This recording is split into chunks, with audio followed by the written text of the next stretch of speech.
Futebol de Verdade com António Tadeia.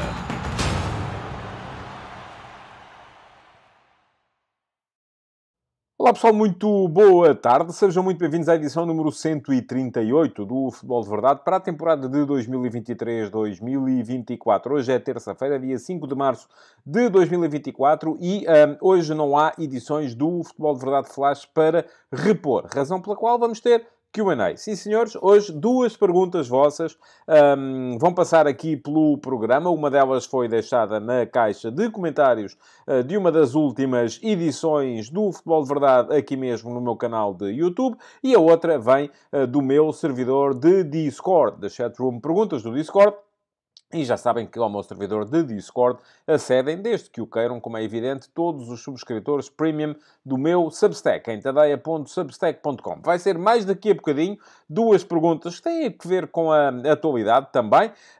E antes disso, ainda vamos ter ataques rápidos para rever e pontuar aqui a atualidade nesta edição de hoje do Futebol de Verdade. Não se esqueçam que hoje já recomeça a Liga dos Campeões. Vai ser mais logo 2 jogos. Bayern Munique, Lazio e Real Sociedade, Paris Saint-Germain. E o que é que isto quer dizer? Duas coisas. Primeira coisa, que vão ter bola para ver logo à noite. E a segunda coisa é que quem está a participar na nossa Fantasy League é bom que vá lá dar um saltinho para perceber quem é que vai jogar, quem é que não vai jogar e fazer as suas substituições e as suas transferências. Ainda podem fazer transferências antes desta ronda. A classificação é válida, ou melhor, vai abranger todos os jogos desta ronda, os 2 de hoje, os 2 de amanhã, os 2 de hoje a 8 dias e os 2 de amanhã a 8 dias. Portanto, não vale fazer equipa só para a jornada de hoje e amanhã, é preciso contar com os 8 jogos que vai ter esta segunda mão dos oitavos de final da Liga dos Campeões. Para a semana, depois por aqui passará então a classificação atualizada da nossa Fantasy League, da Liga dos Campeões, e para a semana também. Deixem-se, já tiverem a equipa e não estão a participar, vão ficando por aí, porque para a semana também depois, quando trouxer a classificação, volto a reproduzir aqui o código de acesso na nossa Fantasy, porque se têm a equipa e não estão a participar, ainda podem juntar-se, e se tiverem uma boa pontuação, quem sabe podem entrar diretamente para o top 10. Isto parece aquelas... quando era miúdo eu via aqueles programas do TNT todos no top, com o Jorge Pego, e era maravilhoso quando havia as entradas diretas para o top, era uma coisa fantástica. Bom, é isso que vos pode acontecer, desde que tenham muitos pontos, boas pontuações nas jornadas que ficaram lá mais para trás. Muito bem, hoje, tal como já vos disse, vamos ter ataques rápidos e Q&A, e vamos embora, que o programa de hoje vai ser mais curtinho, o que é bom para quem acha que ele está muito longo, e, portanto, vamos já passar aos ataques rápidos. Futebol de Verdade com António Tadeia.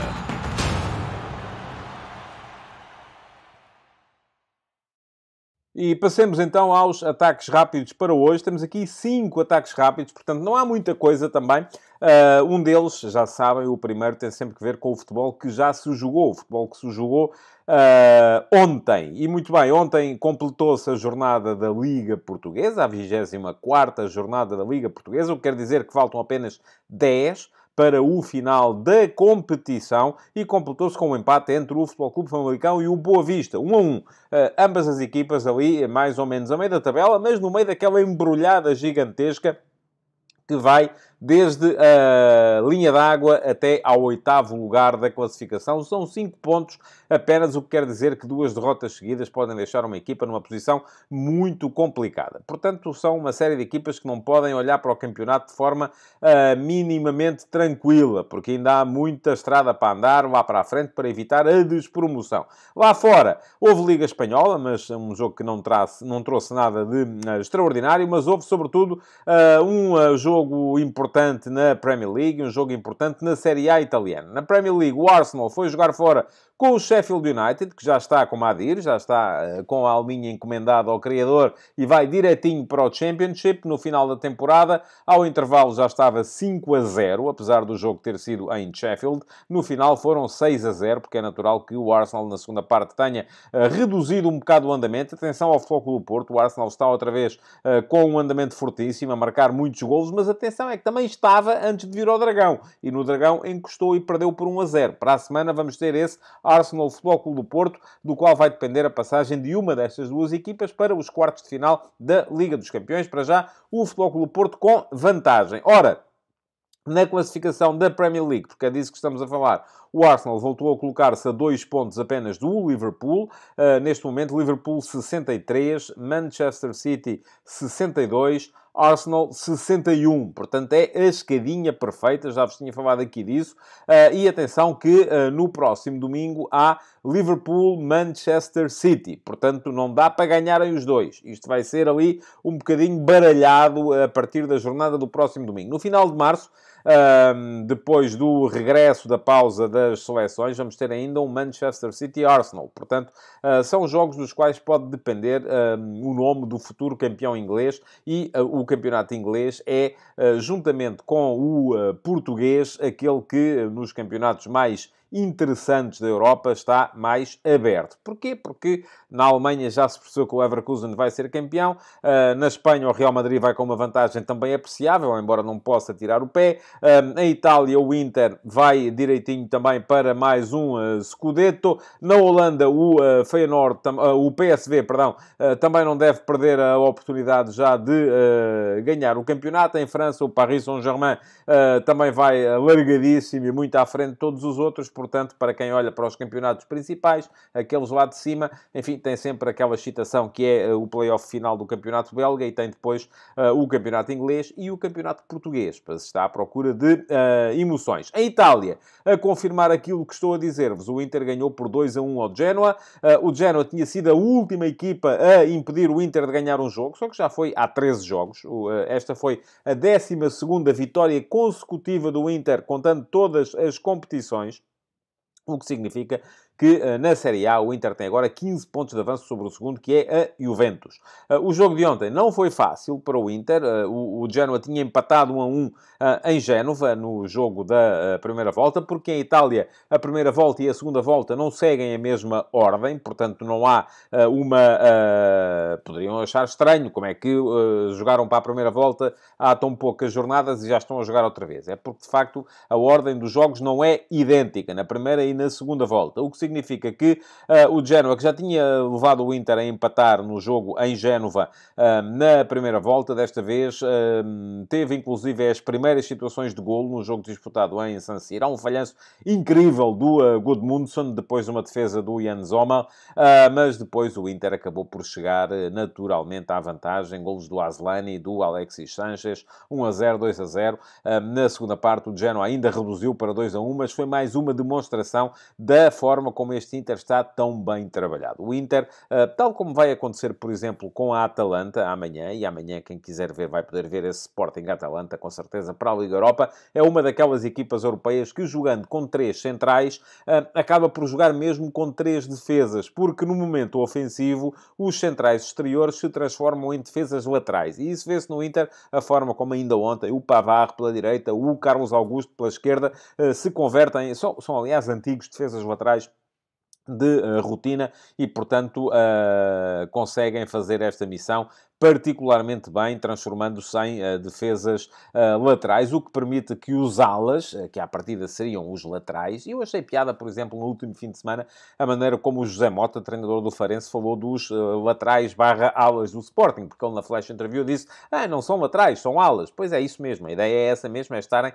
na frente a formar linha de 5, muitas vezes com os homens que estão no ataque, e os 2 alas do Inter, ontem foram o Dumfries e o Di Marco, são mais extremos do que defesas laterais. E, portanto, é isso que transforma esta equipa do Inter numa máquina de futebol ofensivo. E, atenção, eu continuo a achar que o Inter é um outsider interessante para a batalha pela Liga dos Campeões. Portanto, arrumado o futebol de ontem, vamos olhar para o de hoje. E o futebol de hoje, basicamente, é Champions League. Vamos ter os tais 2 jogos, que já vos disse, é às 20 horas, é já mais daqui a bocadinho.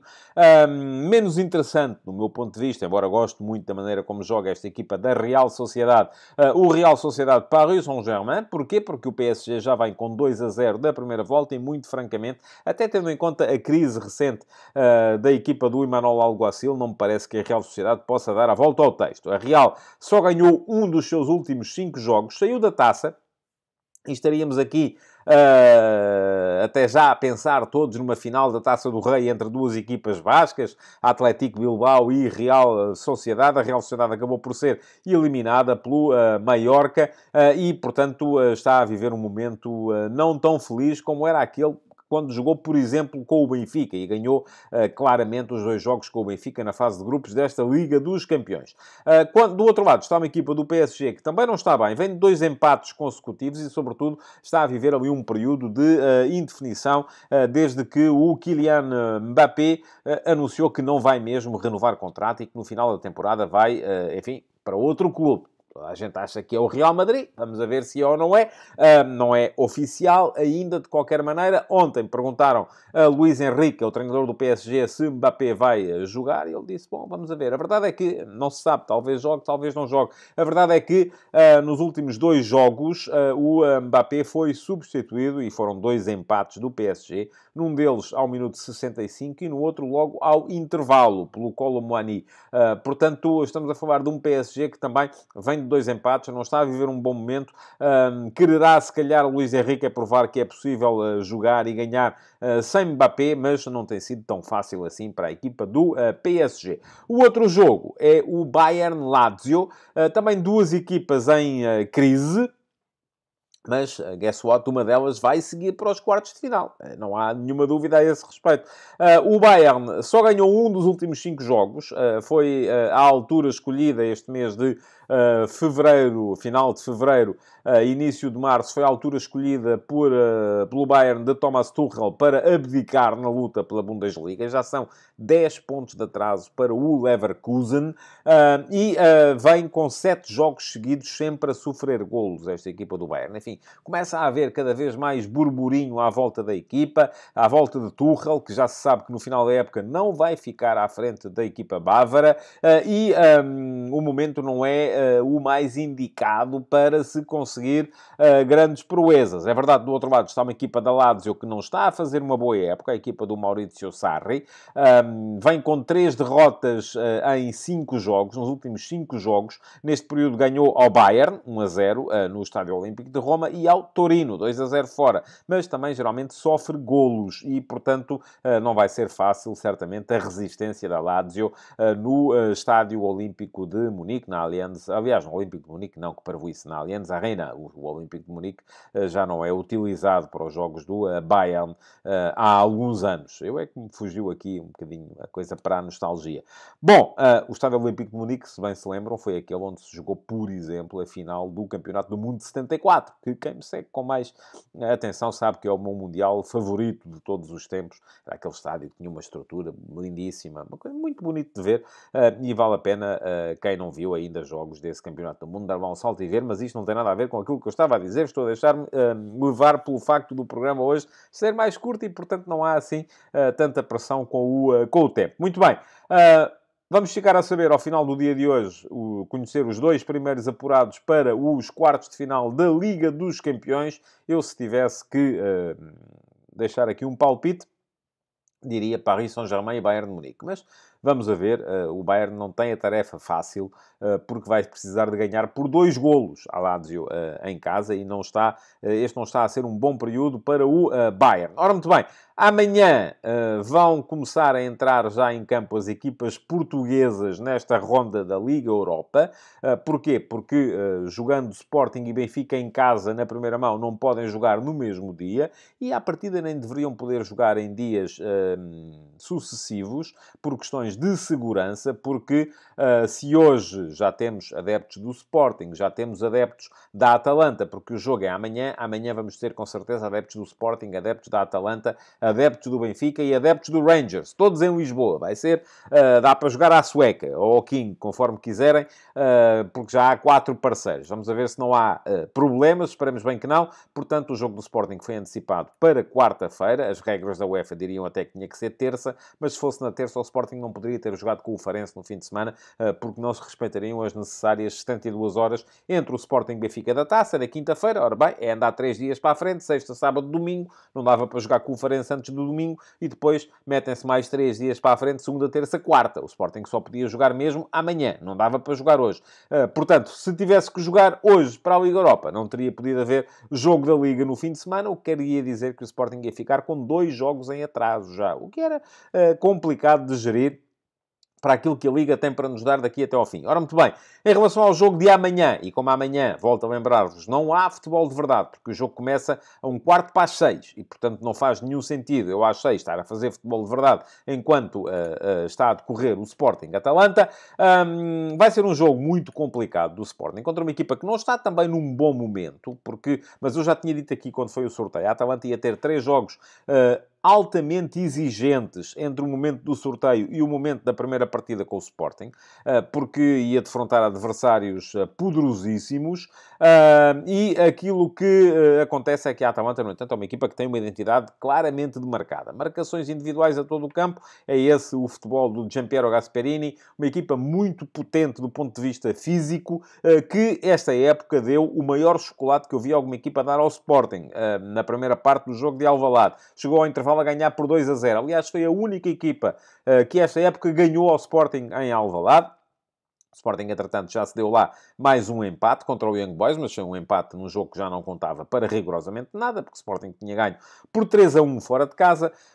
Portanto, o Sporting, na segunda parte, já se adaptou. No jogo em Bérgamo, adaptou-se ainda melhor. Devia tê-lo ganho, não tivesse tido o azar daquela bola que o Pedro Gonçalves mandou à baliza e que bateu primeiro no poste direito, depois no poste esquerdo e acabou por sair. Mas o Sporting empatou esse jogo em Bérgamo, o que significou que acabou por ficar em segundo lugar do seu grupo e teve que jogar o play-off de acesso aos oitavos de final com o Young Boys, acabando agora por enfrentar outra vez a Atalanta. A Atalanta é uma equipa muito poderosa do ponto de vista físico, muito forte do ponto de vista tático, mas vamos ver que Sporting é que vai aparecer. Para já, uma coisa é certa, é um Sporting sem Adam, que está magoado, provavelmente sem Gonçalo Inácio, que está magoado, e está ainda aparentemente magoado, vai aparentemente fazer um teste a ver se já está em condições, e sem Pedro Gonçalves, que também acabou por ceder a uma mialgia de esforço, e portanto vai ser, não é poupado, é gerido. E o Ruben Amorim, na conferência de imprensa que já deu hoje, explicou bem, do meu ponto de vista, a diferença entre aquilo que é gestão e aquilo que é poupança. Porquê? Porque poupança implica estar a privilegiar um jogo em detrimento do outro. É assim, eu preciso deste jogador para aquele jogo, portanto vou poupá-lo neste jogo. Não vou usá-lo. Vou tê-lo aqui guardadinho numa redoma para não lhe acontecer nada, que é para depois, quando for aquele jogo, que é o jogo que me interessa, tê-lo ao mais alto nível. Ora, não é isso que o Ruben Amorim está a fazer. Aquilo que o Ruben Amorim está a fazer é gerir. É assim, há jogadores que vão somando jogos uns atrás dos outros e que chegam a um determinado ponto em que, para não se magoarem, enfim, eles têm lá, através da fisiologia de esforço e de outras ciências médicas que hoje estão ao serviço das equipas técnicas dos diversos clubes, têm aquilo que é o chamado índice lesional e sabem perfeitamente que um jogador chega a um determinado ponto e das duas uma, ou para ou rasga. E, portanto, é isso que vai acontecer, que aconteceu com o Gonçalo Inácio, não rasgou, parou e poderá eventualmente voltar, se não for amanhã, será com certeza no domingo, no jogo de Aroca, e vai acontecer agora, aparentemente, também com o Pedro Gonçalves, porque das duas uma, ou parava ou rasgava, e a ideia aqui é parar, porque se ele rasga, depois fica afastado durante mais tempo. Eu acho que essa foi mesmo a principal nota da conferência de imprensa do Ruben Amorim hoje, da antecipação desse jogo com a Atalanta amanhã, sendo que o Sporting vai ter este jogo e depois vai ter outro que eu acho que é mesmo fundamental para o campeonato no próximo domingo em Aroca.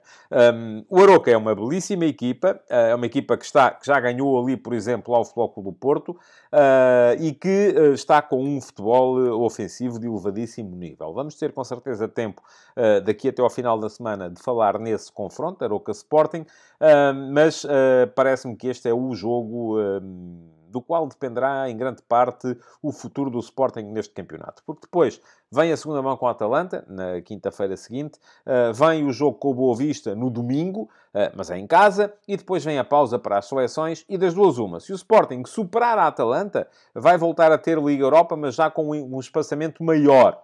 Até porque depois há a Taça de Portugal pelo meio. Se não superar a Atalanta, vai passar a ter microciclos de treino mais longos, maior capacidade para preparar os jogos, para repousar, e, portanto, vai ser mais fácil tudo aquilo que é o campeonato que vem daí para a frente. Ora, este jogo ainda não. Sendo um jogo contra um adversário muito complicado, eu acho que o Aroca, neste momento, está, enfim... Logo ali a seguir aos 4 grandes é a equipa que melhor joga, ainda está atrás do Moreirense, mas parece-me que entre os dois são conceitos diferentes, mais ofensivo o Aroca, mais defensivo o Moreirense, mas são adversários igualmente muito complicados, mas este vai ser, do meu ponto de vista, um jogo fundamental para aquilo que é o futuro do Sporting neste campeonato. E o Sporting neste momento lidera, é bom lembrar, com um jogo a menos do que a concorrência. Muito bem, mais questões para os ataques rápidos, tenho aqui mais 2, um deles para me referir às declarações prestadas por Jorge Nuno Pinto da Costa, a edição de hoje do jornal O Jogo. Pinto da Costa apareceu a falar e de forma extensa e aberta sobre a situação do Futebol Clube do Porto depois dos 5-0 que o Futebol Clube do Porto espetou no Benfica no último domingo. Enfim, são declarações, podemos entendê-las como circunstanciais, podemos entendê-las como tendencionalmente destinadas a aproveitar a vitória para capitalizar em função do momento eleitoral ou pré-eleitoral que o clube vive. Eu só me apetece fazer aqui um pequeno comentário relativamente a uma das declarações de Jorge Nuno Pinto da Costa, que vinha dizer que o importante do Futebol Clube do Porto é ganhar os títulos, não é cá estar a falar das contas, porque, diz ele, nunca ninguém encheu os aliados para celebrar 35 milhões de euros de lucro e nunca ninguém foi ao museu para ver o extrato de conta do banco, para ver se as contas estão em dia. Isso é tudo verdade. No entanto, toda a gente sabe que os clubes, as contas no final têm que bater certo. Porque se não batem certo, se aquilo que se gasta é mais do que aquilo que se ganha, vai haver ali um problema, que é deixa de haver dinheiro para pagar as despesas. E se deixa de haver dinheiro para pagar as despesas, o que é que acontece? Têm que se gerar receitas extraordinárias. E como é que se geram receitas extraordinárias? Vendendo jogadores e não comprando jogadores. E, portanto, isso torna as coisas um bocadinho mais complicadas para quem está a gerir. Ora, os tais lucros, os tais exercícios no positivo, os tais capitais próprios positivos, os tais extratos bancários em que, no fim, em vez de ter um número a vermelho, que é uma coisa que no Porto não se deve gostar muito, e com um tracinho antes, tem um número a verde, que enfim, também não se gosta muito, mas acaba por ser um bocadinho mais suportável, porque são números positivos, acabam por ser fundamentais para que as operações correntes possam continuar. Caso contrário, há um problema, e esse é o problema que o Futebol Clube do Porto tem tido nos últimos tempos, é que geralmente gasta mal, recebe mal e distribui mal. E isso está a gerar uma situação um bocado complicada para a gestão corrente do Futebol Clube do Porto. Por fim, último ataque rápido para dizer que parece que o Cleiton, avançado do Casa Pia, vai mesmo embora para o Brasil. São 2 avançados que o Campeonato Português perdeu para o Brasileirão num curto período. Já saiu o André Silva, do Vitória Sport Clube, para o São Paulo. Agora, aparentemente, vai o Cleiton, do Casa Pia, para o Vasco da Gama. E o Vasco da Gama já esteve em campo para tentar contratar o André Silva também. Acabou por perder a luta para o São Paulo, mas veio na mesma a Portugal buscar um ponta de lança para reforçar, ou virá. Ainda não está fechado o negócio, ao contrário daquele que vos falei aqui ontem, da passagem do Álvaro Jaló, do Sporting Clube Braga, para o Atlético Bilbao, no final da temporada, por 15 milhões de euros imediatos, mais, eventualmente, outros 5 por objetivos. Portanto, mais uma perda para a Liga Portuguesa e a prova de que, neste momento, a balança de transações com o Brasil já não é só vêm de lá jogadores para cá. Também vão jogadores de cá para lá e não necessariamente aqueles que não serviram cá, porque não é esse o caso nem do André Silva, nem do Cleiton. E pronto, ataques rápidos de hoje terminados. A seguir, antes de me ir embora, ainda vamos ter Q&A. Futebol de Verdade, com António Tadeia.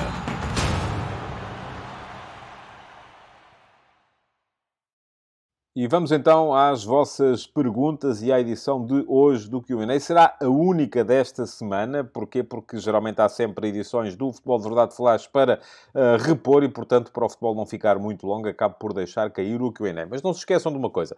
Sexta-feira há live e na live de sexta-feira vou anunciar aqui alterações para o futuro próximo do Futebol de Verdade. Portanto, apareçam na sexta-feira.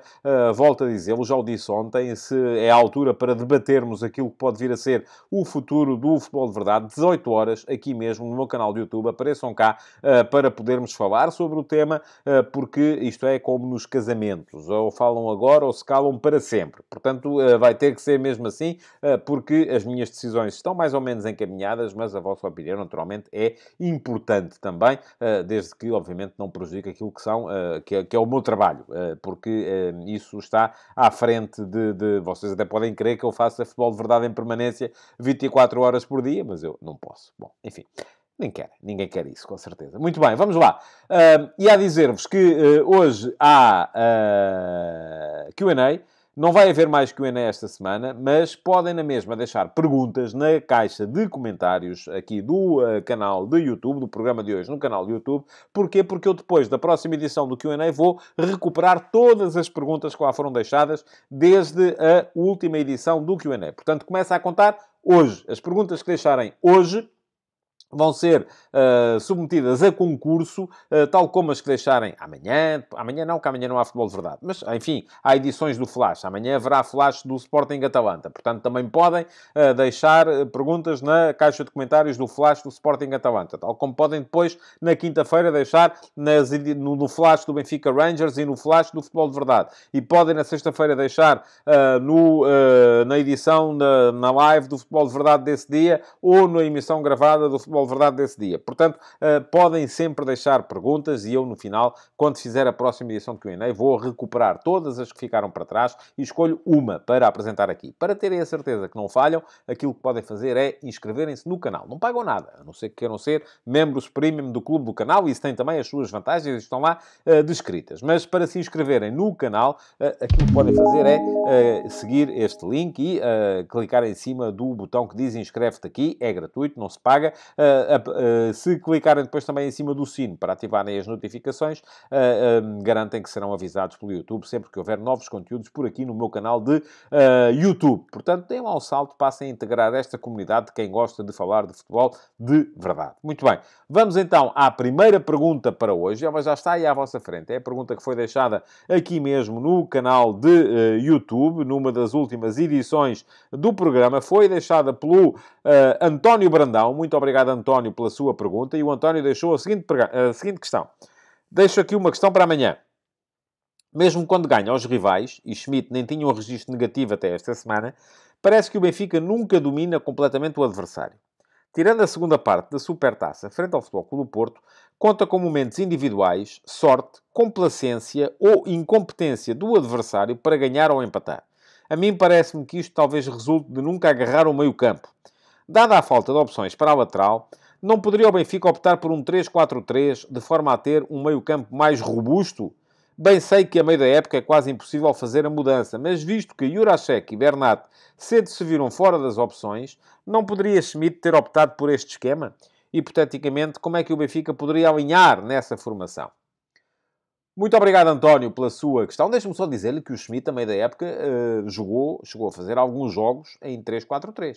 Aliás, a vitória contra o Sporting na Luz, 2-1, um jogo em que teve na mesma todos esses sintomas que identifica aqui, nunca dominou, acabou por ganhar devido a alguma felicidade, alguma complacência do adversário, também ao facto de ter ficado em vantagem numérica nos últimos 30 e tal, 40 minutos de jogo, mas abordou esse jogo em 3-4-3. Portanto, houve ali um período no meio da época em que Schmidt testou o 3-4-3. Depois não ficou satisfeito, eu acho que fez bem, porque não me parece que os jogadores do Benfica, ou que o plantel do Benfica, seja o mais indicado para este sistema. No entanto, vou esforçar-me, vou dar o meu melhor para tentar fazer aqui uma equipa do Benfica em 3-4-3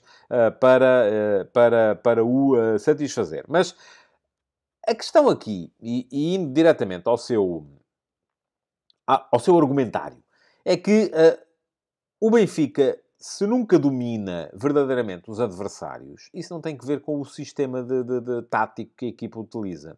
As pessoas tendem muitas vezes a achar que o 4-3-3 é um sistema ofensivo, o 3-4-3 é um sistema defensivo, ou o 4-4-2 é um sistema... Os sistemas podem ser uma coisa e o seu contrário, dependendo da forma como eles forem interpretados. E é aí que entra a questão do modelo.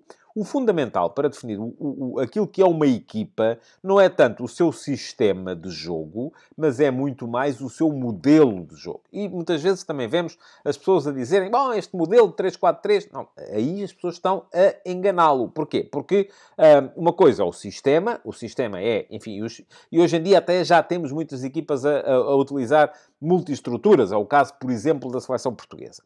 A seleção portuguesa joga com uma multiestrutura. Porquê? Porque ataca em 3-2-5 e defende em 4-4-2. Portanto, porque há jogadores que, e no caso da seleção portuguesa, isso nota-se com a passagem de um dos defesas laterais no momento defensivo, pode ser o Cancelo, pode ser o Dalot, para a posição de médio-centro no momento ofensivo. Que é uma coisa que o Manchester City também faz, o Sporting também chegou a fazer, neste momento já não faz, não faz tanto, pelo menos, porque, entretanto, estabilizou na sua saída a 3, mas isso é o sistema, é a disposição dos jogadores em campo, é muito variável entre momento defensivo e momento ofensivo, e, de facto, não é isso que define aquilo que é a identidade de uma equipa. O que define a identidade de uma equipa é o seu modelo. E o que é o modelo? O modelo é o comportamento que a equipa tem, que os jogadores têm nos diversos momentos do jogo. E quais são os momentos do jogo? Organização defensiva, organização ofensiva,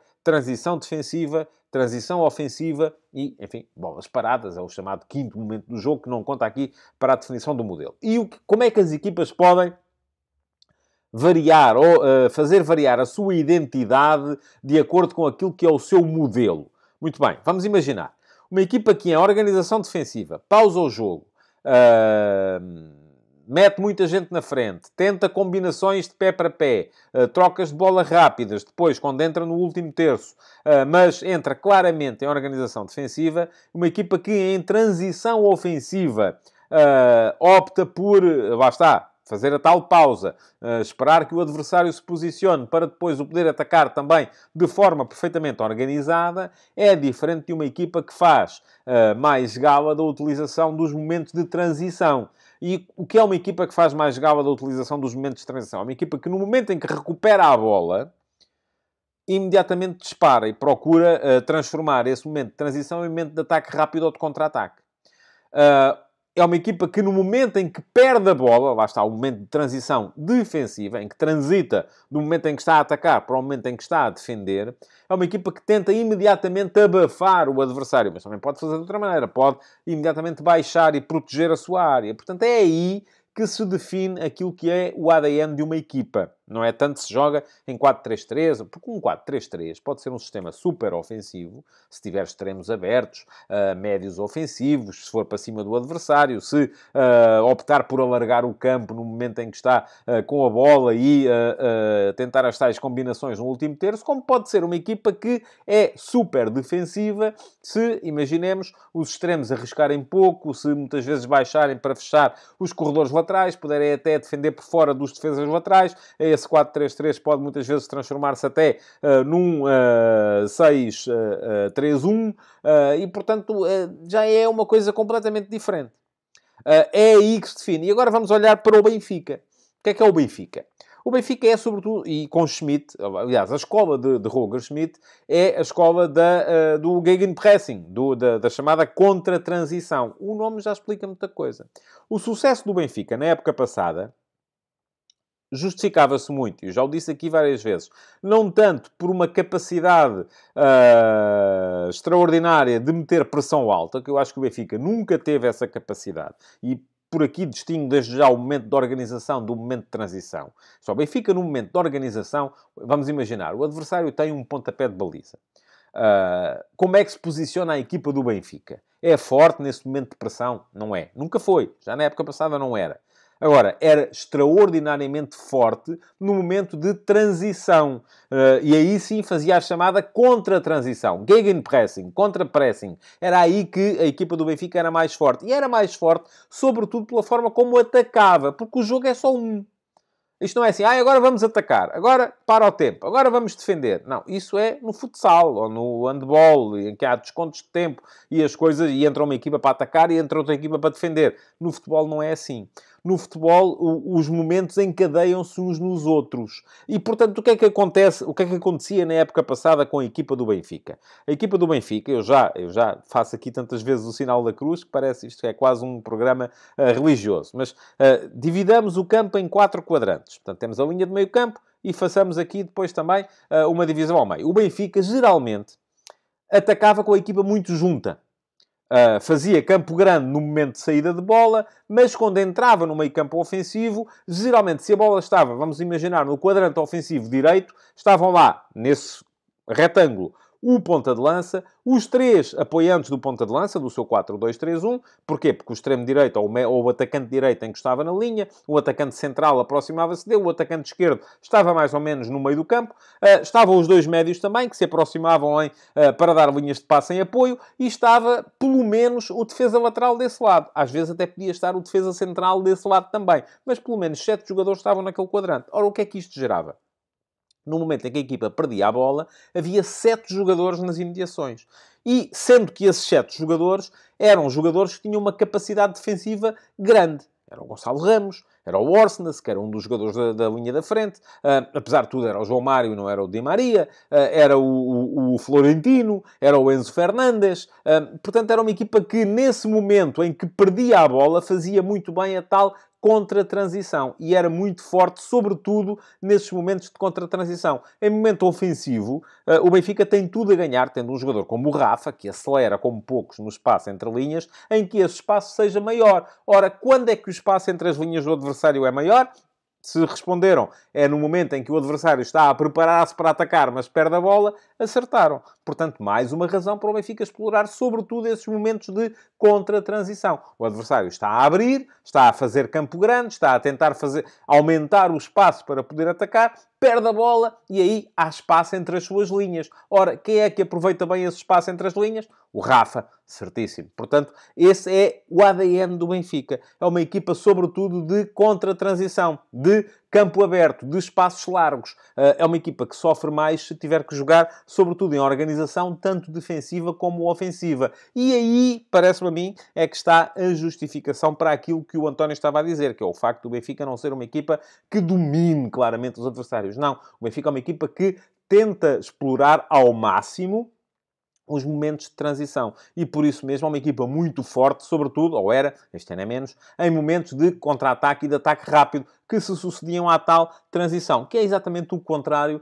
de uma equipa que está instalada no meio-campo adversário, que aproveita sobretudo os momentos de ataque organizado. Embora, atenção, com Grimaldo, com o Neres, com o Enzo Fernandes, fosse uma equipa forte também em ataque organizado. E perdeu um bocadinho disso esta época. Porquê? Porque não tem a mesma qualidade em termos de criação, desde zonas mais recuadas, e isso tem vindo a notar-se também na forma como a equipa tem mais dificuldades para o seu ataque organizado. Não me esqueci da pergunta e do pedido que me fez. Tente lá aí dispor a equipa do Benfica em 3-4-3. Vamos a isso. Guarda-redes, Trubin. 3 centrais. Portanto, para jogar com 3 centrais, eu diria, neste momento, António Silva, Otamendi e Morato, embora me pareça que o Tomás Araújo está cada vez mais a ganhar ali alguma preponderância e o rendimento do Otamendi nas últimas semanas tem sido fraco. Vamos a ver como é que as coisas evoluem por aí. Depois, ala direito, ala esquerdo, tendo em conta os jogadores que há, tem que ser Carreras. Não sei se o Jurasek poderia ser um jogador para aí ou não. E vamos agora pensar num par de médios que possa funcionar nesta lógica. E aqui eu diria sempre João Neves, embora me pareça ainda aqui que os médios do Benfica não são absolutamente complementares. Porquê?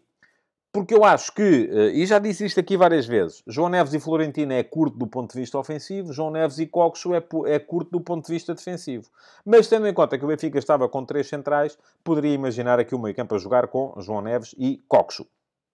E depois, 3 homens na frente, então aí já me parece que sim, a jogarem até mais por dentro, Di Maria na direita, eventualmente o Orsnes a partir do lado esquerdo, embora me pareça que neste sistema o Orsnes seria mais jogador para meio campo. E se calhar, entre o João Neves, Coxo e Orsnes já teria que ficar apenas 2 e sacrificar um para poder entrar um outro avançado que suportasse. Eu acho que para este sistema, então aí sim, Artur Cabral como ponta de lança. Parece-me que esta seria a forma de dispor o Benfica no tal 3-4-3 que o António gostaria de ver. Bom, em relação à situação do Benfica e de Roger Schmidt, deixe-me só dizer-lhe que escrevi hoje de manhã no último passe e o texto fica aqui para quem o quiser ler. Tem um bocadinho a ver com aquela opinião que eu também já expressei aqui um bocadinho ontem. Eu não acho que seja bom para o Benfica, neste momento, a chicotada psicológica. Mas vamos ver como é que as coisas evoluem. Estava tudo escrito no último passe de hoje. O último passe é a minha crónica diária, que é entregue a todos os subscritores do meu Substack, tanto aos premium como aos gratuitos. E posto isto, passamos à segunda pergunta do Q&A de hoje, que é a pergunta que chega precisamente do meu servidor de Discord. E ela já está aí à vossa frente.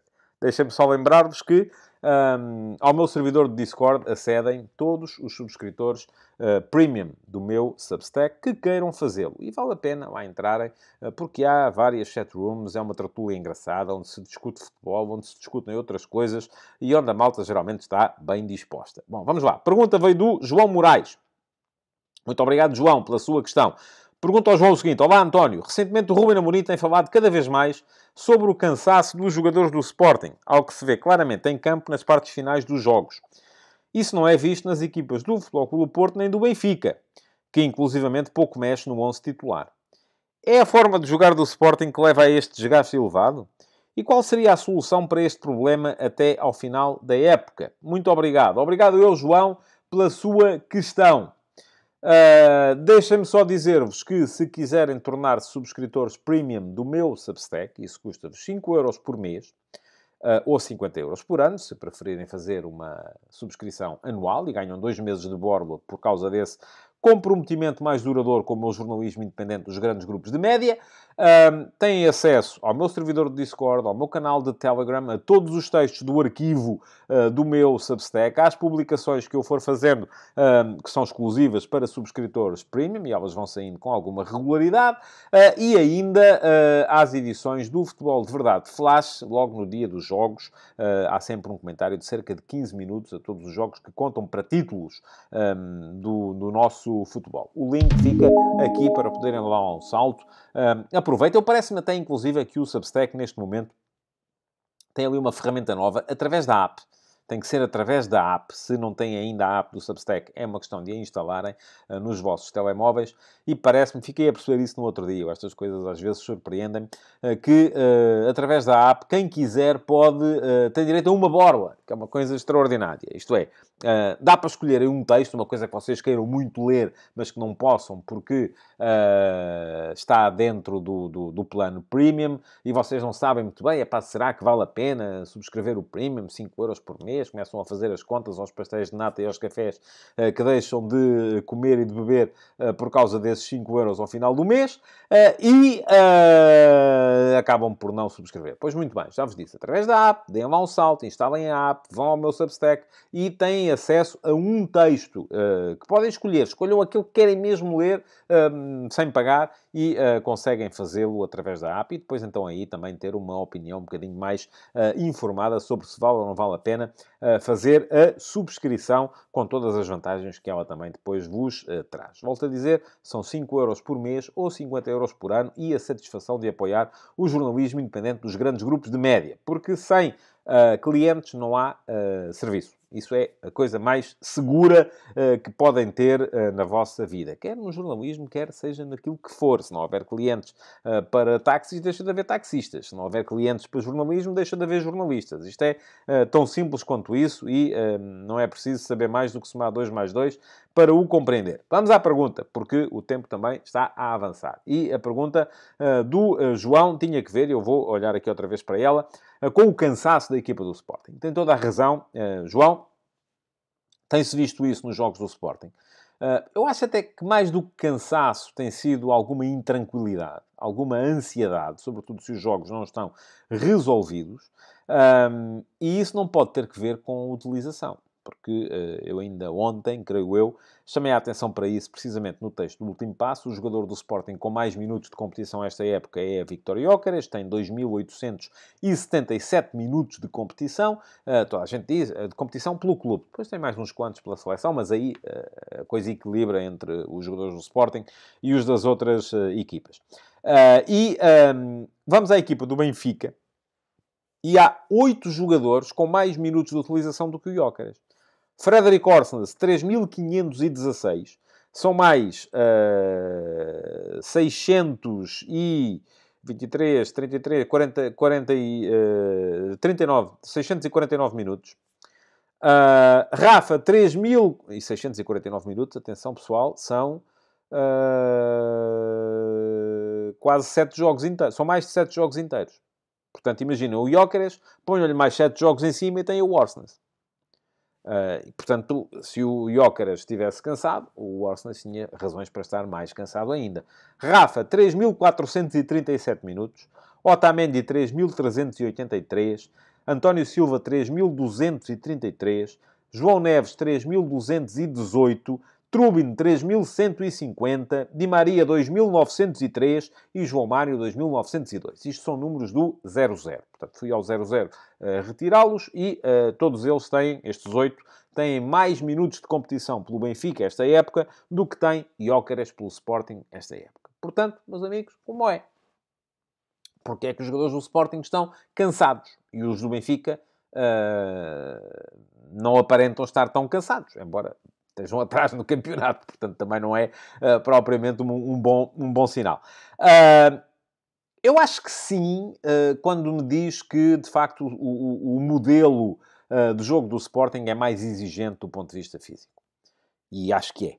O Sporting joga com apenas 2 homens no meio-campo, abusa dos sprints do seu ponta de lança, pede aos avançados interiores que façam muita movimentação, hora de ruptura, hora de desmarcação de apoio nas entrelinhas. Os alas têm sempre uma grande amplitude porque têm que fazer todo o seu corredor e se calhar só mesmo os centrais é que têm um bocadinho menos de exigência, embora aquela questão de que eu vos falei há bocado, dos centrais exteriores se transformarem em laterais no momento ofensivo, seja cada vez mais visível e sobretudo em jogos contra adversários menos problemáticos. Isso acontece. Ainda se viu agora no jogo contra o Farense que o grande segredo do Sporting para largar no início do jogo foi precisamente esse, que o central direito, na altura o Santos Juste, aparecia para criar 2 contra 1 juntamente com o Gaio, ou 3 contra 2, juntamente com o Gaio e o Edwards, face ao defesa lateral e ao extremo da equipa do Farense, e o central esquerdo, Mateus Reis, fazia a mesma coisa, juntamente com o Pedro Gonçalves e o Nuno Santos, face ao central e ao lateral e ao extremo da equipa, daquele lado da equipa do Farense. Portanto, também os centrais têm um papel particularmente exigente. Portanto, parece-me que sim, que o modelo do Sporting, o sistema, e neste caso podemos falar tanto do modelo como do sistema. Porquê? Do sistema porque tem a ver com o posicionamento dos jogadores. Do modelo porque tem a ver com os comportamentos, por exemplo, pressionantes, a forma como pressiona a equipa adversária, a forma como se exige mais vai-vem aos jogadores dentro daquele sistema, são mais exigentes do que os comportamentos do modelo e do sistema do Benfica, do Roger Schmidt, esta época. Portanto, aí há uma questão. Mas eu acho que a questão fundamental não é essa. Até porque acho, enfim, isto aqui é um achismo como outro qualquer, que a questão fundamental está aqui. É uma questão mental. É uma questão de ansiedade, de nervosismo, e isso acaba por cansar também.